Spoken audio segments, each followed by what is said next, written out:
ఎలా ఉంది ప్రభుత్వం వచ్చింది కదా, చంద్రబాబు ముఖ్యమంత్రిగా ఉన్నారు, ఈ 6 నెలల పాలన ఎలా ఉంది? చెప్పాల్సిన అవసరం లేదు, అంతా బాగుంది. ఏం బాగాలేదు అంటున్నారు అందరూ. బాగలేనిది ఎవరికంట? జగన్ ఉండేటప్పుడే బాగుంది, చంద్రబాబు వచ్చిన తర్వాత ఏం బాగాలేదు అంటున్నారు. అందుకే అంత చిత్తుగా ఓడిపోయాడు. బాగుంది, చాలా బాగుంది. అనుకోవాల్సిన పరిస్థితి లేదు అసలు. మాకు మాత్రం బాగుంది. ఆయన వస్తే బాగుంటుంది అనుకున్నాం, అలాగే వచ్చింది. బాగుంది, పరిపాలన చాలా బాగుంది. అందరికీ మరి అభివృద్ధి ఉంటుందా?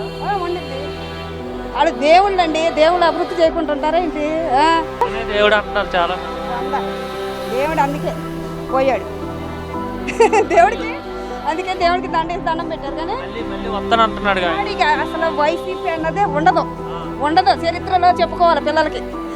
గతంలో వైసీపీ ప్రభుత్వం ఉండేది అని చెప్పుకోవటమే అంతే. లాగండి, జమిలి ఎన్నికలు వస్తాయి,